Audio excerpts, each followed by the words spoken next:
Buenas noches, mis queridos hermanos. Dios continúe bendiciendo ricamente sus vidas. Que el Señor haga resplandecer su rostro sobre cada uno de nosotros.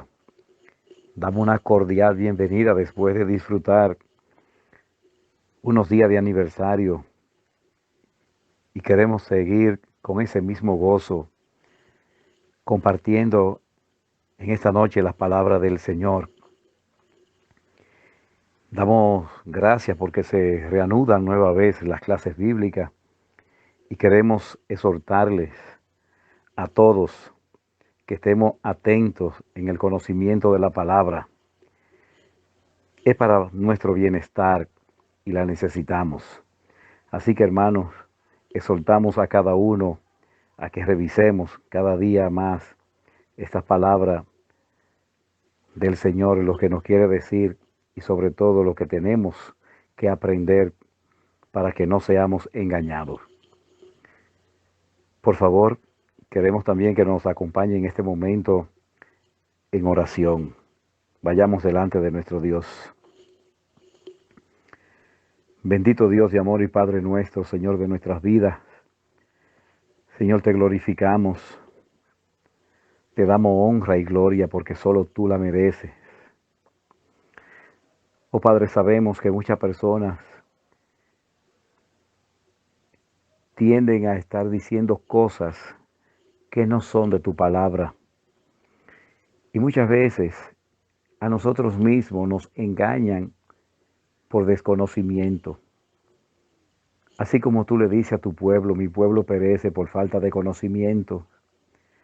Permite, Señor, que nosotros nos adentremos a tu palabra, rebusquemos en ella y aprendamos quién tú eres, para que las personas que nos quieran decir las cosas contrarias a ti sepamos qué responder en el momento. Te gloriamos, Señor, y te suplicamos que tú bendiga nuestras vidas y que tú pongas en cada uno de nosotros comezón por tu palabra de conocerla. Gózate, Señor, también en esta noche. Lo que vayamos a hacer en esta noche es para gloria y honra tuya y queremos que tú te goces junto a nosotros. Acéptalo, Señor, en el nombre de Jesús. Amén. En este momento vamos a continuar. Vamos a tener una alabanza, Me gozaré en el Señor. Vamos a cantarla mientras la escuchamos. Vamos a participar de ella. Vamos a gozarnos juntamente, todos juntos en armonía. Bendiciones, mis hermanos.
Continuamos gozándonos en el Señor y en este momento vamos a participar de la lectura bíblica que se encuentra en Primera de Juan, capítulo 2, los versos desde el 18 hasta el 28. Primera de Juan, capítulo 2, desde el 18 hasta el 28. El anticristo. Hijitos, ya es el último tiempo, y según vosotros oísteis que el anticristo viene, así ahora han surgido muchos anticristos. Por esto conocemos que es el último tiempo. Salieron de nosotros, pero no eran de nosotros, porque si hubiesen sido de nosotros, habrían permanecido con nosotros, pero salieron para que se manifestase que no todos son de nosotros. Pero vosotros tenéis la unción del Santo y conocéis todas las cosas. No os he escrito como si ignoraseis la verdad, sino porque la conocéis y porque ninguna mentira procede de la verdad. ¿Quién es el mentiroso, sino el que niega que Jesús es el Cristo? Este es anticristo, el que niega al Padre y al Hijo. Todo aquel que niega al Hijo, tampoco tiene al Padre. El que confiese al Hijo, tiene también al Padre. Lo que habéis oído desde el principio, permanezca en vosotros. Si lo que habéis oído desde el principio permanece en vosotros, también vosotros permaneceréis en el Hijo y en el Padre. Y esta es la promesa que Él nos hizo, la vida eterna. Os he escrito esto sobre lo que os engañan, pero la unción de vosotros recibisteis, que vosotros recibisteis de Él, permanece en vosotros, y no tenéis necesidad de que nadie os enseñe. Así como la unción misma os enseña todas las cosas, y es verdadera, y no es mentira, según ella os he enseñado. Permaneced en Él. Y ahora, hijitos, permaneced en Él, para que cuando se manifieste tengamos confianza, para que en su venida no nos alejemos de Él avergonzados. Si sabéis que Él es justo, sabed también que todo el que hace justicia es nacido de Él. Mis hermanos, ahora que acabamos de ver esta palabra que Juan nos enseña, está muy bien, como le decías desde el principio, y muchas veces nosotros no estamos asistiendo a la escuela bíblica los domingos. Ahora sabemos por qué no estamos, pero en el momento oportuno en que nosotros debemos estar los domingos, ir a escuchar las escuelas bíblicas, ahora es cuando nos damos cuenta de que realmente es importante tener el conocimiento de la palabra. Dice que de nosotros salieron personas que estuvieron en la iglesia, que conocen la palabra, pero ahora están diciendo lo contrario a lo que dice la palabra. Pero si nosotros no conocemos qué es lo que dice la palabra, vamos a ser engañados. Y esta es la que la palabra está diciendo, que aquellas personas nos van a engañar, que aquellas personas van a hablar mentira, pero como no sabemos cuál es la verdad, yo mismo puedo ser engañado. Y soy también el anticristo porque no estoy diciendo la verdad de la palabra. Por eso dice que el que dice que Jesús es y el Padre no es, y diferencia una cosa de la otra, el Señor le dice anticristo. Mis hermanos, vayamos a la escuela bíblica, participemos de la escuela bíblica que ahora se están haciendo los viernes. Vamos a luchar para conocer la palabra, para que nosotros no seamos engañados. La bendición es de Dios y el conocimiento permanece en nosotros hasta el fin. El Señor nos bendiga ricamente, mis hermanos. Buenas noches. Mis hermanos, una vez más, le pedimos que el Señor continúe bendiciendo nuestras vidas. Y como el conocimiento no es malo, sino provechoso para nosotros, el pastor ha preparado esta clase, de lo cual seguro va a ser de muchos beneficios para cada uno de nosotros en nuestro conocimiento. Así que el Señor traiga palabra de aliento para nosotros y de conocimiento. El pastor, nuestro pastor, Gerson de la Cruz, tiene la palabra, así que escuchémoslo después y gocémonos en ello. Amén. Muy buenas noches, hermanos y hermanas. Que el Señor les continúe bendiciendo a todos y a todas. Estamos aquí en el nombre de Jesús para presentar la tercera parte de esta serie de estudios de escuela bíblica sobre los últimos tiempos. Y para esta noche tenemos un tema de bastante interés que crea muchas expectativas. Y esperamos que el Señor nos guíe en esta noche, por lo cual pedimos su sabiduría. Oremos al Señor. Padre amado, en esta hora estamos delante de tu presencia, reconociendo, Señor, que tú eres Dios todopoderoso en el cielo, en la tierra y debajo de la tierra. En el nombre de Jesús te estamos pidiendo sabiduría, discernimiento espiritual para poder presentar este tema tan interesante. Esperamos, oh Dios, que tus hijos, tu pueblo, tenga corazones y mentes abiertas para que todos podamos estar atentos y entender el mensaje, la enseñanza que tú tienes para nosotros en esta noche. Te lo pedimos en el nombre de Jesús. Amén y amén. Pues bien, hermanos y hermanas, indudablemente que tenemos uno de los temas famosos de la Biblia, uno de los temas proféticos y escatológicos, indudablemente más controversiales y enigmáticos de toda la Biblia. Nos referimos al tema del anticristo.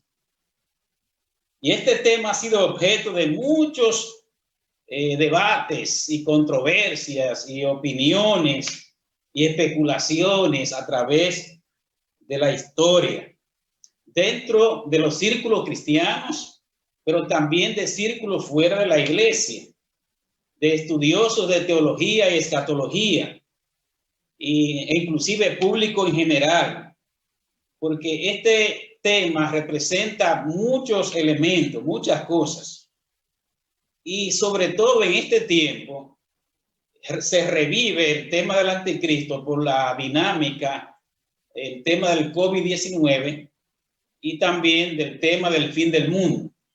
Ahora en estos días se está hablando mucho del tema de la venida de Cristo y del fin del mundo.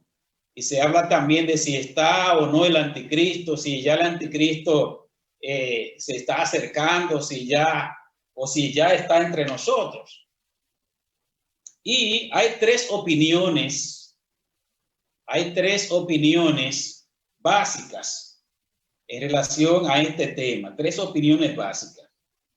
La número uno es aquella que afirma que el anticristo ya estuvo sobre la tierra y que fue uno de los emperadores romanos, específicamente Nerón. Y de eso vamos a estar hablando un poquito más hacia adelante. ¿Por qué mucha gente dice que el anticristo fue Nerón? Y vamos a ver, repito, en breve por qué. La segunda opinión, la segunda interpretación, entiende que el anticristo no es una persona, sino un sistema político, económico y religioso que tratará de ocupar el lugar de Dios y se opondrá a Dios y a Cristo. Es decir, no se trata de una persona, sino de un sistema. En tercer lugar, hay otra opinión que afirma que se trata de una persona física, un hombre, un gobernante mundial que usará como plataforma un sistema político, económico y religioso. A eso se le llama el nuevo orden mundial, que de seguro en estos días ustedes han escuchado bastante esa frase en internet, se está enviando mucho material sobre el nuevo orden mundial, que eso implica un montón de situaciones y de cosas que requiere un estudio aparte.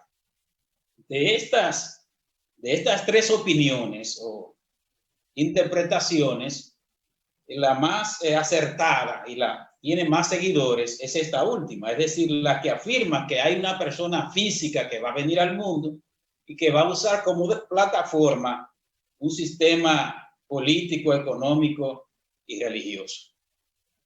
Ahora bien, hermanos, no pretendemos en este estudio dar todos los detalles, resolver todas las situaciones o crear, llenar todas las expectativas que tienen la gente. No, no podemos porque el espacio es corto para poder abarcar todos los elementos. Lo que sí vamos a hacer es presentar las cosas más generales, los puntos esenciales o básicos que envuelven este tema. Y en primer lugar, vamos a considerar el significado del término anticristo.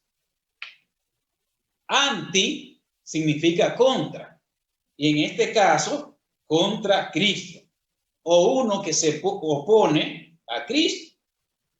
Pero también hay otra acepción del término anticristo, que es uno que se pone en lugar de o usurpa el nombre de Dios o de Cristo. ¿Verdad que es una blasfemia? Pero es así. Haciéndose pasar por él o proclamando que él es el mismo Dios o el Cristo. Es decir, que está en lugar de, el que ocupa el lugar de Cristo, también es considerado un anticristo. Y en la historia, a través de los siglos, han existido muchos personajes, y lo vamos a ver en un ratito, que han actuado de una u otra manera, es decir, que han actuado o en contra de Cristo o en contra de Dios, o han tratado de ocupar el lugar de Cristo o el lugar de Dios.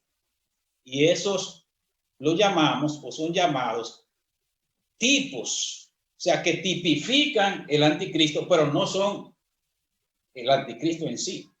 Ahora bien, el anticristo final, el último, se va a caracterizar por ambas cosas, es decir, que va a estar en contra de Cristo y va a tratar de ocupar el lugar de Cristo.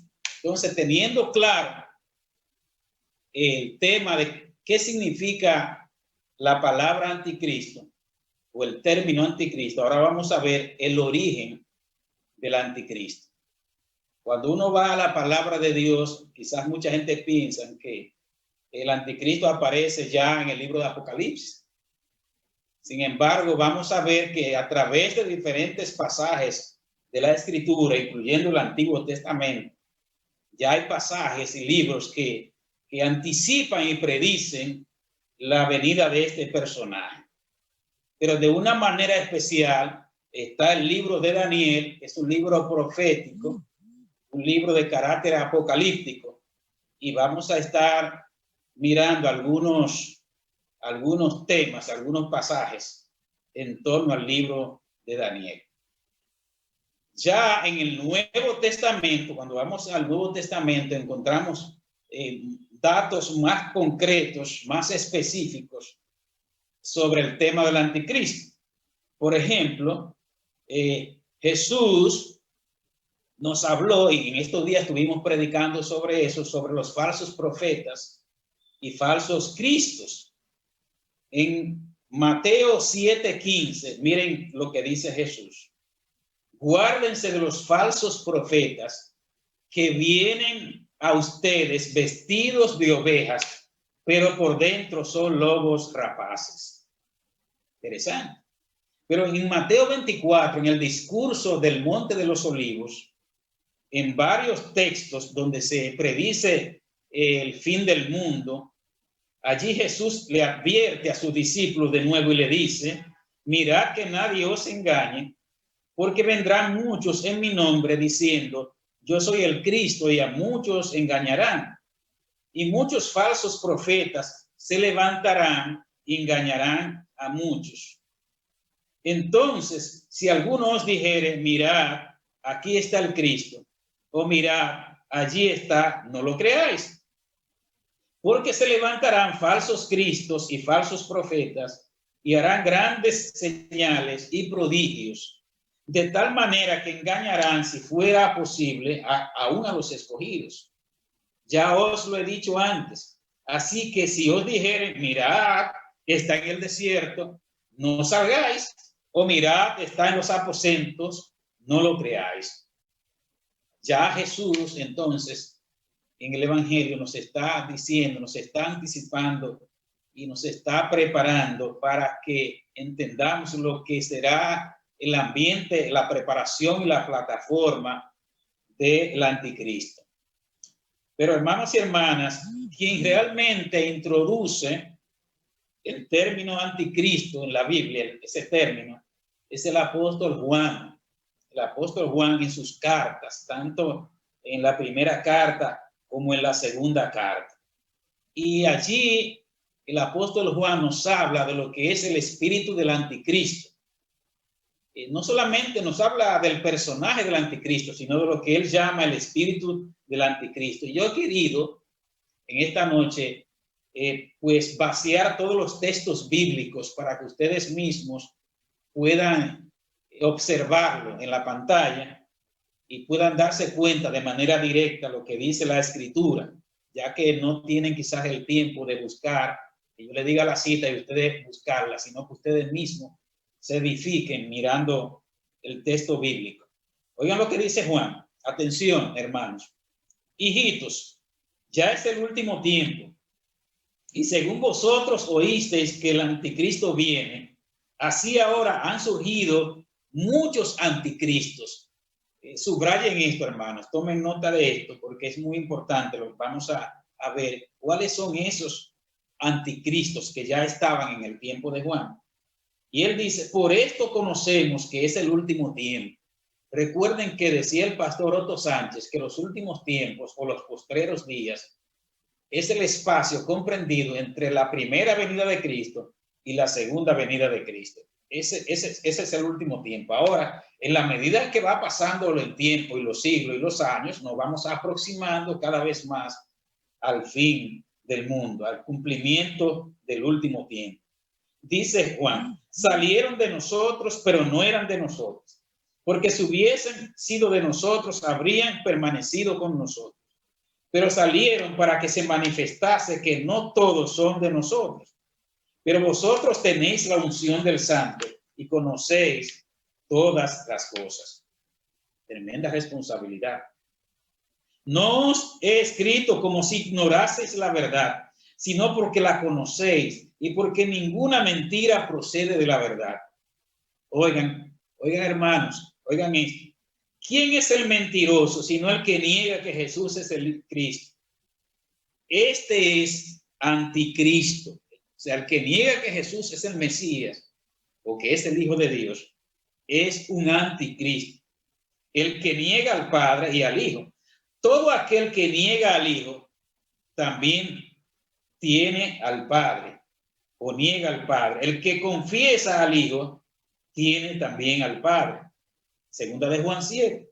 Pero muchos engañadores han salido por el mundo que no confiesan que Jesús ha venido en carne. Quien esto hace es el engañador y el anticristo. ¿Están oyendo, hermanos? ¿Se están dando cuenta? Que es más que una persona, un personaje que va a llegar al final de los tiempos. Ya los que actúan o piensan o creen de esta manera son considerados anticristos. En primera de Juan, capítulo 4, del 1 al 4, Primera de Juan, capítulo 4, del 1 al 4, sigue diciendo Juan: amados, no creáis a todo espíritu, sino probad los espíritus si son de Dios, porque muchos falsos profetas han salido por el mundo. En esto conoced el Espíritu de Dios. Todo espíritu que confiesa que Jesucristo ha venido en carne es de Dios. Y todo espíritu que no confiese que Jesucristo ha venido en carne no es de Dios. Y este es el espíritu del anticristo, el cual vosotros habéis oído que viene y que ahora ya está en este mundo. Hermanos, es mucho lo que podemos decir de esto, pero vamos a considerar básicamente dos asuntos básicos. Noten, hermanos, que Juan usa el plural anticristos en vez de singular para identificar a esos falsos maestros que se habían introducido a la iglesia y que negaban la verdadera naturaleza de Cristo, tal como se presenta en las Escrituras. Algunos negaban que Jesús fuera el Mesías y otros negaban que Jesús había venido en carne. Recuerden lo que dice Juan 1:14, y aquel verbo, el verbo que era y es Dios, aquel verbo fue hecho carne y habitó entre nosotros. Eso dice el Evangelio de Juan, capítulo 1, verso 14. Entonces, estos herejes, estos falsos maestros, tipos de anticristos o anticristos, decían que Jesús era divino, solamente que no tenía los deseos y pasiones que tiene un hombre natural y que por eso no pudo pecar. Inclusive algunos decían que Jesús no, el que murió en la cruz no fue Jesús, el Jesús hecho hombre, sino una apariencia. Y esto era una creencia, y esto era y es una creencia de los gnósticos. Ya los gnósticos, hermanos, estaban influyendo en la iglesia primitiva y siguen creyendo de esta manera. Ojo, hermanos, atención también, porque aunque Juan habla de los anticristos, también Juan dice que vendría al final del mundo un anticristo, el anticristo final. Bien, teniendo esto claro de lo que es lo que son los anticristos o el espíritu del anticristo, vamos a pasar ahora a ver algunos o a considerar algunos nombres y calificativos dados al anticristo y que describen su carácter. Ustedes saben, hermanos, que los nombres en la Biblia tienen su significado. Los nombres califican a la persona o describen a la persona. Y al anticristo se le han dado una cantidad de nombres y calificativos a través de la Biblia. El más famoso es la bestia. La bestia que en el libro de Apocalipsis se habla bastante, especialmente en el capítulo 3 y en el libro de Daniel también. No podemos ver todos estos pasajes por asunto de tiempo. Este calificativo de la bestia o este nombre describe su carácter feroz e implacable. Pero también se habla del príncipe que ha de venir en Daniel 9:26, el hombre despreciable en Daniel 11:21, el rey voluntarioso. Mire qué gracioso suena, pero detrás de esa buena voluntad se esconde mucha maldad. La abominación desoladora, Mateo 24:15. El desolador, Daniel 9:27. El hombre de pecado, segunda Tesalonicenses 2:13, vamos a ver en breve, porque el anticristo va a ser el pecado hecho carne, el pecado encarnado. El inicuo, segunda Tesalonicenses 2:8. El hijo de perdición, recuerden lo de Judas, que también se le llamó el hijo de perdición, porque su destino es la perdición. Así que tenemos algunos calificativos, hay otros calificativos que no vamos a ver, pero para muestra basta un botón. Ahora, a través de la historia se ha tratado de identificar cuál sería o cuál será el anticristo. Hay una cantidad, yo no lo he puesto todo, sino los más famosos, de personajes, inclusive sistemas mundiales que se han tratado de identificar con el anticristo. Y mucha gente en su tiempo lo ha creído, que fueron inclusive desde el Antiguo Testamento, porque la creencia de un anti-Mesías, un anticristo, viene ya desde los judíos del Antiguo Testamento, que fueron muy perseguidos por diferentes imperios, y lo ha seguido a través de la historia, y ellos siempre han creído que vendrá ese personaje que lo va como a exterminar, pero que Dios, el Mesías verdadero, va realmente a intervenir en su favor. Y en Daniel capítulo 3 se nos habla de Nabucodonosor, y en otros capítulos de Daniel, este rey, este emperador, vamos a decir, de su tiempo, de Babilonia, se creía un dios, y realmente para mucha gente fue un dios que había que rendirle honores divinos. Recuerden que mandó a hacer una estatua grandísima, y todo aquel que no la adorara iba a ser echado en un horno de fuego. No tenemos tiempo para relatar todo, pero sabemos lo que luego Dios hizo con Nabucodonosor, pero él se creía un dios en la tierra. Tenemos otro personaje que es Antíoco Epífanes, que algunos le llaman el anticristo del Antiguo Testamento, o también la abominación desoladora, y le voy a decir por qué. En el libro de Daniel, en algunos capítulos, nos habla de él, o se profetiza sobre este personaje. Oigan este dato, hermanos. Este Antíoco Epífanes fue un rey del imperio griego que organizó una expedición contra Jerusalén y la saqueó, promulgó varias leyes en contra del culto judío, trató de suprimirlo e introdujo el culto pagano, e introdujo también una serie de alimentos que eran considerados impuros, e introdujo, como lo decía, los dioses paganos griegos. ¿Sabe lo que hizo Antíoco Epífanes? Que es una cosa que, por eso los judíos pensaban que era el anticristo. Que sacrificó cerdos en el altar de Jehová. Oigan eso. Sacrificó cerdo en el altar de Jehová. Por eso se le llama la abominación desoladora. Ustedes saben que para los judíos el cerdo es un animal, ¿verdad?, impuro, abominable. Además, así lo considera también, se consideró en el tiempo de Jesús. En Mateo 24:15 Jesús habló de eso, y en 2 Tesalonicenses 2:4 habla de esa manera en que actuó este rey. En el Nuevo Testamento encontramos a Herodes en el capítulo 12, versículos 21 al 23. ¿Saben qué pasó con este hombre, Herodes?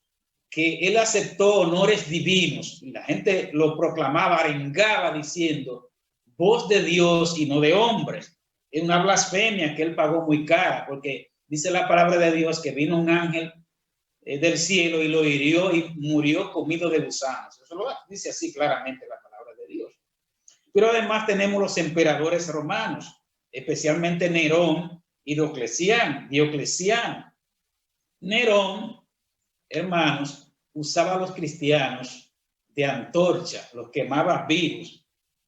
Y Diocleciano, que fue uno de los últimos, o quizás el último emperador romano, desató una persecución feroz, terrible, quizá una de las más sangrientas, contra los cristianos. También se habla de Napoleón Bonaparte. Napoleón Bonaparte, un hombre de un espíritu de conquista, y quiso tener el mundo a sus pies, y persiguió a mucha gente, inclusive en España, a católicos, y quiso conquistar, y conquistó muchos territorios.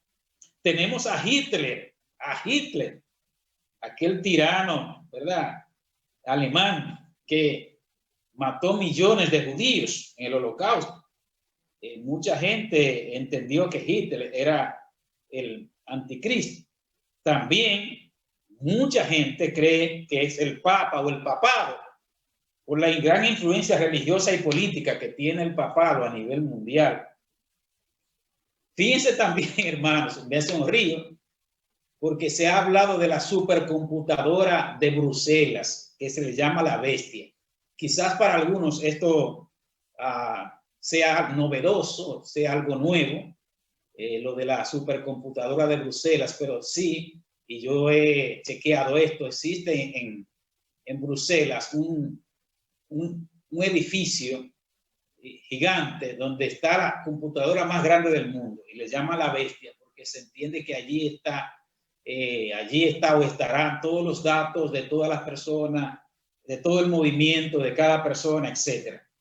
Eso pudiera haber algunas cosas especulativas, pero de que existe ese lugar y esa supercomputadora, existe. Ahora bien, hermano, ninguna de estas cosas ha probado ser el anticristo hasta ahora. Ninguna. Pero sí podrían ser maneras o formas de lo que sería el anticristo final. Podríamos decir que el anticristo final sería la suma de todos estos personajes en una sola persona y de todos estos sistemas que hemos mencionado. Ahora continuamos con la plataforma del anticristo antes de la llegada de Cristo, porque indudablemente que el anticristo se va a manifestar antes que Cristo venga. Y hay dos preguntas fundamentales de interés que queremos hacer. ¿Por qué este mundo estaría dispuesto a aceptar al anticristo? ¿Es posible que este mundo en el que vivimos llegue a tal grado de aceptar a una persona de esa naturaleza? ¿Cuál va a ser el ambiente que va a tener el mundo antes de la llegada del anticristo? Miren, a nivel religioso, ya hemos hablado anteriormente de la multiplicación de los falsos maestros, falsos profetas y falsos cristos. Además de la multiplicación de falsas religiones y sectas, incluyendo iglesias satánicas. No podemos pasar por alto esto. No podemos ignorar, hermanos, que el satanismo también tiene su avance y todas esas sectas extrañas y criminales que tuvimos inclusive hablando hace un tiempecito, están a la orden del día. También en ese mismo orden, la palabra de Dios nos habla de un tiempo de apostasía, es decir, que mucha gente se apartará de la fe para escuchar espíritus engañadores y doctrinas de demonios. Eso lo dice el apóstol Pablo a Timoteo, en 1 Timoteo capítulo 4, verso 1, que ya lo leímos hace un momentito. Tenemos que admitir y saber, quien no se ha dado cuenta, que hay un aumento de lo esotérico, es decir, de lo oculto, de la magia.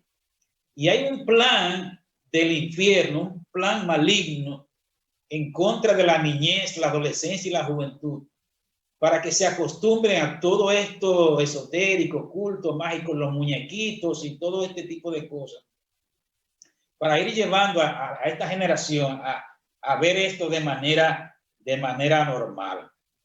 Y ya el apóstol Pablo nos había advertido, nos advierte en 2 de Timoteo 4, 3 al 4, que dice, porque vendrá tiempo cuando no sufrirán la sana doctrina, sino que teniendo comezón de oír, que eso es lo que está pasando con mucha gente, se amontonarán maestros conforme a sus propias concupiscencias y apartarán de la verdad el oído y se volverán a las fábulas. Eso está pasando, hermanos. Es que como la gente no cree a la verdad, lamentablemente creerá a la mentira, porque dice la palabra que los hombres aman más las tinieblas que la luz, porque sus obras son malas. Hay una gran degeneración y el aumento del pecado y de la maldad. Pero ¿qué pasa a nivel político? A nivel político, social y económico. Sabemos, y ahora lo estamos viviendo de una manera más fuerte, los grandes problemas mundiales que hay a nivel político, económico y social. No tenemos que describirlo porque lo estamos viviendo ahora, especialmente en esta pandemia y antes de la pandemia, y también seguirá mientras estemos en este mundo de pecado. Las situaciones de guerra, de violencia y de caos incontrolables, de grandes protestas en diferentes países y ciudades. También se habla en la Biblia, como lo hemos visto, de hambre, de pestilencias, señores, el COVID-19, de terremotos y de cataclismos El tema, miren cómo ha sido este año de huracanes, sobrepasamos la historia, hermano, el calentamiento global, temporales de lluvias, de sequías. Y miren los incendios forestales, cómo se han aumentado en cantidad y en intensidad. Y de eso ya nos habla Mateo 24, de todo esto, fenómenos atmosféricos, principio de dolores estamos viviendo. Hermanos, lo que va a pasar es que en algún momento los gobiernos, los sistemas del mundo se verán la necesidad de levantar o escoger a una persona, a un gobernante que pueda dirigir el mundo, así como ustedes lo están oyendo. Y no se deben asombrar. Un gobernante mundial apoyado por un nuevo orden mundial. Si usted quiere saber más, porque debíamos hacer un estudio sobre el nuevo orden mundial, puede entrar a internet, hay de todo, hay cosas, hay de todo en internet, pero hay también gente muy conocedora. Estaba escuchando algo y se lo podía enviar. Vamos a hablar entonces ya de la manifestación del anticristo. Segunda Tesalonicenses 2, del 1 al 10, de manera asombrosa, el apóstol Pablo se dirige a los hermanos de Tesalónica que creían en la inminente venida en su tiempo de nuestro Señor Jesucristo. Y él le dice lo siguiente: pero con respecto a la venida de nuestro Señor Jesucristo y nuestra reunión con Él, os rogamos, hermanos, que no os dejéis mover fácilmente de vuestro modo de pensar, ni os conturbéis, ni por espíritu, ni por palabra, ni por carta como si fuera nuestra, en el sentido de que el día del Señor está cerca. Nadie os engañe en ninguna manera, porque no vendrá sin que antes venga la apostasía. Recuerden lo que hablamos de la apostasía hace un momentito. Y se manifieste el hombre de pecado. Recuerden que al anticristo se le llama el hombre de pecado, el hijo de perdición, el cual se opone y se levanta contra todo lo que se llame Dios o es objeto de culto, tanto que se sienta en el templo de Dios como Dios, haciéndose pasar por Dios. Por eso algunos escritores e intérpretes dicen que el templo de Jerusalén va a ser nuevamente reedificado y se va a ofrecer sacrificios, que el anticristo lo va a profanar y que va a entrar como lo hizo Antíoco Epífanes. ¿No os acordáis que cuando yo estaba todavía con vosotros os decía esto? Y ahora vosotros sabéis lo que lo detiene, a fin de que a su tiempo se manifieste, porque ya está en acción el misterio de la iniquidad, decía Pablo en su tiempo. Solo hay quien al presente lo detiene, y esto ha sido objeto de mucho debate, de quién es que lo detiene, hasta que él a su vez sea quitado de en medio. Algunos consideran que es que cuando el Espíritu Santo deje de operar en el mundo, sea quitado, ya no va a haber convencimiento para pecado y por tanto el mundo quedará a expensa totalmente del anticristo. Es una opinión, bueno, la estamos diciendo. Y entonces se manifestará en aquel inicuo a quien el Señor matará con el espíritu de su boca y destruirá con el resplandor de su venida.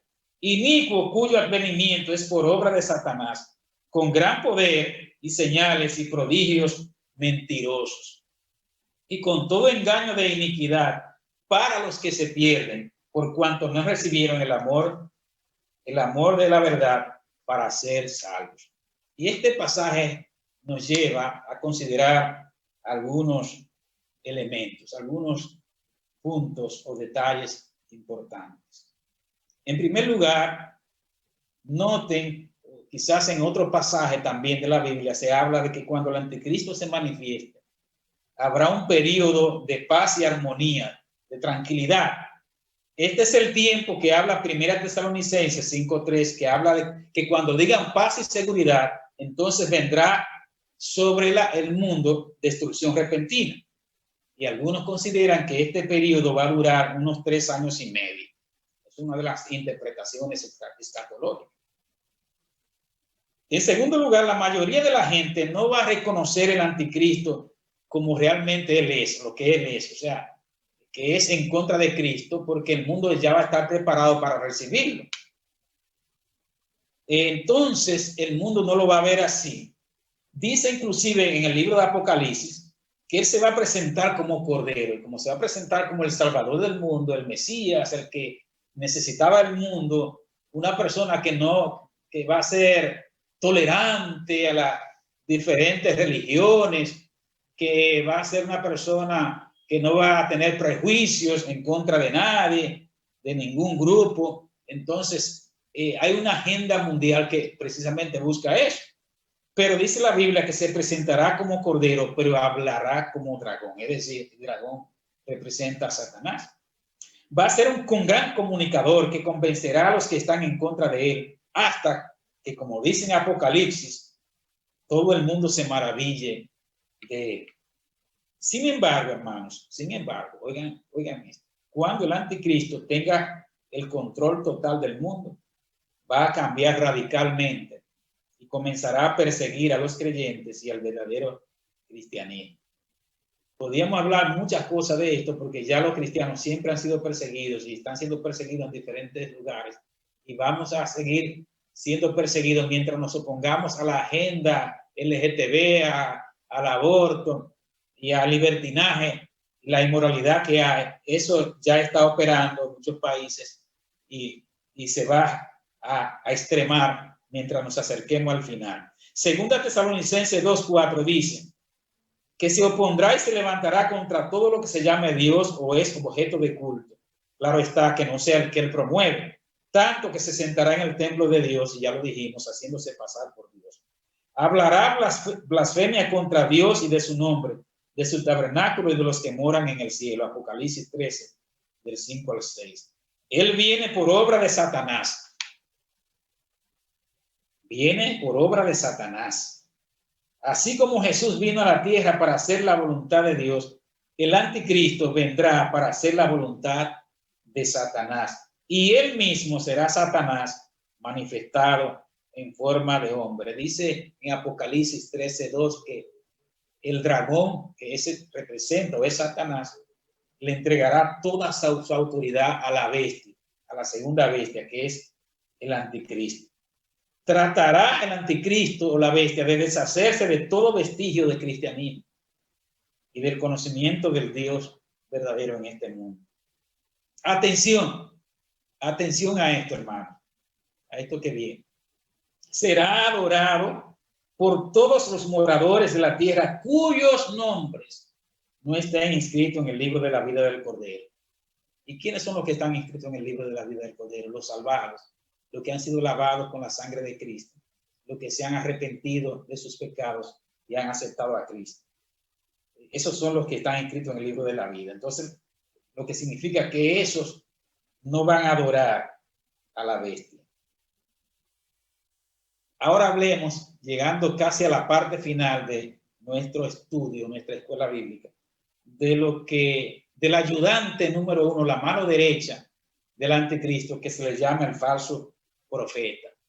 Tanto la bestia como el anticristo hacen una mutual, y junto con el dragón, que algunos le llaman a estos tres la Trinidad diabólica. Oigan bien, el dragón, que es Satanás, la bestia, que es el anticristo, y la otra bestia, que es el falso profeta, están tratando de imitar la Trinidad de Dios.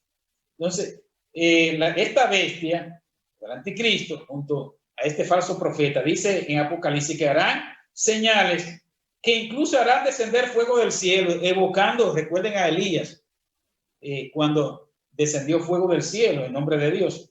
Y entonces la gente se va a admirar de tal manera que toda la tierra se va a postrar y decir, ¿quién como la bestia?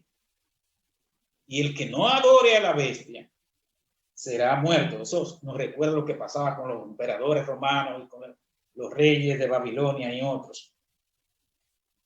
Hermanos y hermanas, es interesante esto. Todos los seres humanos, los no regenerados, según lo que dice la palabra en Apocalipsis, para lograr que adoren a la bestia y que puedan funcionar en este mundo, van a ser marcados o sellados en la frente o en la mano por la bestia y por el falso profeta. De manera que nadie va a poder hacer ninguna transacción ni movimiento sin esa marca. Miren lo que dice aquí en Apocalipsis 13, 16 y 17. Y hacía que a todos, pequeños y grandes, ricos y pobres, libres y esclavos, se les pusiese una marca en la mano derecha o en la frente, y que ninguno pudiese comprar ni vender, sino el que tuviese la marca o el nombre de la bestia o el número de su nombre. Aquí hay sabiduría. El que tiene entendimiento cuenta el número de la bestia, pues su número es número de hombre y su número es 666. Y aquí sé que hay mucha expectativa de saber qué es el sello o la marca de la bestia y en qué consiste también el 666. Sabemos que este tema del anticristo, hermano, es un poco extenso, pero creo que vale la pena que veamos algunas cosas más, porque no siempre tenemos la oportunidad de ver estas cosas. La palabra griega que se usa aquí, que es charagma, significa un rasguño, un grabado o estampado, como es una insignia de servidumbre, de identificación o de pertenencia. Es decir, puede ser varias cosas de esta. Ustedes saben, hermanos, que un sello en nuestro contexto y en nuestro ambiente, un sello o marca sirve para identificar y para dar sentido de propiedad. De manera que marcar algo es una señal de que algo te pertenece. Es una señal de posesión. Por ejemplo, los sellos gomígrafos sirven para identificar, pero también sirven para decir que esto pertenece a alguien. Y ustedes saben que en los pueblos, en los campos, se usa una estampa para sellar los animales con las iniciales del dueño, por ejemplo. Y para saber que eso pertenece, ese animal pertenece a su dueño, y para si se pierde o se lo roban, poder darse cuenta que pertenece. Así lo hacía mi abuelo, estampaba las vacas con las iniciales PJ, que significaba Pedro Juma. En las escrituras, una señal de que un siervo le pertenecía a su amo era le cercenaban o le cortaban, le hacían una marca en la oreja, y así el siervo estaba comprometido totalmente con su amo. Ahora bien, uno pregunta, ¿pero por qué en la frente o en la mano? ¿Por qué en la frente y en la mano? Esto es muy interesante, porque la frente es donde está el cerebro, el intelecto, y de donde se producen y salen los pensamientos, y allí están nuestras creencias, y se maneja todo el cuerpo, desde el cerebro, desde la mente. Pero también el cerebro y la mente representan nuestros deseos y voluntades, mientras que la mano representa nuestras acciones, nuestras obras y nuestra labor. Noten, hermanos, algo sumamente interesante, que en Deuteronomio 6:8 y 11:18, Dios le ordena al pueblo de Israel que ate los mandamientos, ¿dónde? Como una señal en tu mano y como frontal entre tus ojos. Yo no me había dado cuenta de algo, de esta ilustración, de esta similitud. En el libro de Ezequiel, Dios le dice al profeta, y le dijo el Eterno, pasa por en medio de la ciudad, por en medio de Jerusalén, y ponles una señal en la frente a los hombres que gimen y que claman a causa de las abominaciones que se hacen en medio de ella. Ezequiel 9:4. Pero lo que quizás más conocemos del sello es el sello del Espíritu Santo, o el sello del Dios vivo que habla el apóstol Pablo. Como una prenda, como arras, él dice que el Espíritu Santo es las arras de nuestra herencia, que somos sellados con el Espíritu Santo como garantía de nuestra salvación, y a la vez es un símbolo de identidad y de pertenencia. Conocemos ahí los pasajes bíblicos. Pero también en Apocalipsis se nos habla del sello, en este caso del sello de los hijos de Dios. Allá en Apocalipsis 7, que se habla de los 144,000 sellados, y vamos a obviar ese pasaje para avanzar. Lo tenemos ahí en Apocalipsis 7:3 y 9:4 y 14:1 se habla de de este sello del Dios vivo. Ahora, en realidad, ¿en qué consiste este bendito sello de la bestia? ¿De qué se trata? ¿Qué es? ¿De qué se trata? Se han dado varias opiniones. Yo tengo aquí algunas, las más famosas. Una de ellas fue o es las tarjetas de crédito. No se imaginen ustedes, hermanos, que cuando salió la tarjeta de crédito la gente pensaba que esa era la marca de la bestia por el código, porque se estaba eliminando ya el papel moneda, etcétera, y que por ahí era que se iba a introducir el chip, etcétera. Después vino también en su tiempo el código de barra para marcar los artículos. Entonces la gente pensaba que, y allí hay una numeración, que pensaba que había un código allí, que ese era el código de la bestia, el número de la bestia. También se ha hablado de un sensor o GPS para dar seguimiento o control. Sabe que el GPS ubica, localiza, etc. Y sobre todo se ha hablado y se habla de algo que se va a poner debajo de la piel de hombres y mujeres, que puede ser un tatuaje visible o un chip o dispositivo electrónico colocado o incrustado en la mano o en la frente. Y ya de hecho, ya eso existe y se ha probado. No sé si está funcionando de manera directa, pero ya eso está. Ese chip muy pequeño que se introduce en la mano especialmente. Obama trató a través de un programa de salud hacerlo, no prosperó en su tiempo, pero ya eso está avanzado. Pero oigan, últimamente se está hablando inclusive de la vacuna contra el coronavirus. Yo no voy a entrar en esa especulación ahora, porque hay mucho de especulación. Nada de esto ha probado ser indudablemente la marca de la bestia, pero podría ser que todo esto nos esté preparando para lo que sería indudablemente esa famosa marca o ese famoso sello. ¿Y qué del número 666? ¿Qué del número 666? Aquí también hay muchas especulaciones. Noten, hermanos, que se habla de la marca, del número y del número de su nombre, de esos tres elementos. Y de esto se ha discutido mucho, de si es lo mismo, la marca, el número y el número de su nombre. Pero sí podemos decir que las letras en hebreo y griego tienen un equivalente en números. Por ejemplo, los números romanos son letras y entonces tienen su equivalente en número. Por ejemplo, le hablaba de Nerón al principio, y el nombre de César Nerón, cuando se suma, se le pone los números, por ejemplo, romanos, da justamente 666. ¿Coincidencia? Bueno. Además, tenemos que saber, hermanos, que los números en la Biblia tienen un equivalente simbólico. Por ejemplo, el número 3, el número 4, el número 6, el número 7, el número 10, el número 12, el número 40, el número 50. Y el número 6, de manera específica, simboliza al hombre y simboliza lo imperfecto, mientras que el número 7 representa lo divino, lo perfecto, lo completo y lo pleno.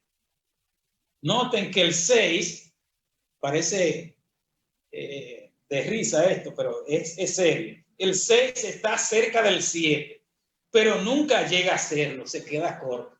Moraleja, por más que los hombres quieran ser Dios, por más que el anticristo quiera ser el Cristo Dios, nunca llegará a serlo, se quedará corto. El 6 se repite 3 veces para dar énfasis. Entonces estamos hablando de la humanidad en toda su imperfección. Entonces, ¿de qué se trata el 666? No lo sabemos. Puede ser un número, puede ser un código, puede ser muchas de estas cosas. Pero no podemos hacer una afirmación categórica de lo que será. Finalmente, hermanos, dice la palabra de Dios que la bestia y el anticristo tendrán un destino, incluyendo también el falso profeta, el dragón Satanás. Dice en Apocalipsis 14:9 sobre los que adoran la bestia. Y el tercer ángel los siguió, diciendo a gran voz: Si alguno adora a la bestia y a su imagen y recibe la marca en su frente o en su mano, él también beberá del vino de la ira de Dios, que ha sido vaciado puro en el cáliz de su ira, y será atormentado con fuego y azufre delante de los santos ángeles y del Cordero. Si usted ha sido salvo, si usted ha sido perdonado, no estará en ese grupo, en el nombre de Jesús. Así es y así será. Ahora el destino final de Satanás, el anticristo y el falso profeta. Miren, hermano, el anticristo va a operar hasta que Dios lo determine, lo determinado por la soberanía del Dios Altísimo. Él tiene un tiempo de acción. Tendrá éxito. Dios le va a permitir muchas cosas hasta que Dios diga basta. Y Dios se va a encargar de terminar su carrera, de detener su carrera. Dice Daniel 11:36, y prosperará hasta que sea consumada su ira, porque lo determinado se cumplirá. Es decir, Dios va a hacer lo que tiene que hacer en su momento. Apocalipsis 19:20 y 21. Y la bestia fue apresada, y con ella el falso profeta, que había hecho delante de ella las señales por las cuales había engañado a los que recibieron la marca de la bestia y habían adorado su imagen. Estos dos fueron lanzados vivos dentro de un lago de fuego que arde con azufre. También dice en Apocalipsis 20 que Satanás será echado al lago de fuego por los siglos de los siglos, porque el infierno fue preparado para el diablo y sus ángeles. Ahora, hermanos y hermanas y amigos, ¿cuál debe ser nuestra actitud y nuestra respuesta ante este tema y todo lo que se está moviendo y todo la expectativa que hay del anticristo y del fin del mundo y de los juicios de Dios, etcétera? Aquí hay unas citas bíblicas que quiero dejar con ustedes para que no se queden abrumados tampoco no se queden abrumados con todo esto del anticristo y terminen con temor que no hay por qué temer. Miren lo que dice la palabra de Dios para sus hijos, para su pueblo. Para aquellos que no son pueblo puedan entrar por la sangre del Cordero a ser parte del pueblo de Dios. Nosotros somos de Dios. El que conoce a Dios nos oye. El que no es de Dios no nos oye. En esto conocemos el espíritu de verdad y el espíritu de error. Que no os dejéis mover fácilmente de vuestro modo de pensar, ni os conturbéis ni por espíritu ni por palabra, ni por carta como si fuera nuestra, en el sentido de que el día del Señor está cerca. No se dejen seducir ni engañar, ni se turbe vuestro corazón. Nadie os engaña de ninguna manera. Así que, hermanos, estad firmes y retened la doctrina que habéis aprendido, sea por palabra o por carta nuestra. Y dice el verso 16, y el mismo Señor Jesucristo, nuestro Señor y nuestro Dios Padre, el cual nos amó y nos dio consolación eterna y buena esperanza por gracia, conforte vuestros corazones y os confirme en toda buena palabra y obra. Lo que habéis oído desde el principio permanezca en vosotros. Si lo habéis oído desde el principio permanece en vosotros. También vosotros permaneceréis en el Hijo y en el Padre. Y esta es la promesa que Él nos hizo, la vida eterna. Os he escrito esto sobre los que os engañan, pero la unción que vosotros recibisteis de Él permanece en vosotros, y no tenéis necesidad de que nadie os enseñe. Así como la unción misma os enseña todas las cosas, y es verdadera y no es mentira, según ella os ha enseñado, permaneced en Él. Y ahora, hijitos, permaneced en Él, para que cuando se manifieste, tengamos confianza, para que en su venida no nos alejemos de Él avergonzados. Si sabéis que Él es justo, sabed que también todo lo que hace justicia es nacido de Él. Gloria sea el nombre del Señor, porque hemos conocido a aquel que nos ha sellado con su espíritu. Y esperamos que el Señor nos continúe bendiciendo y nos ayude a perseverar hasta el fin, y que aquellos que no lo conocen puedan conocerlo, para que no tengamos nada que temer al anticristo. Sigamos firmes y constantes en el nombre de Jesús. Gracias, Señor, por este tiempo. Te pedimos que nos ayude cada día a ver las señales de los tiempos y a tener sabiduría para discernir entre el bien y el mal, entre la verdad y el error. En el nombre de Cristo Jesús. Amén y amén.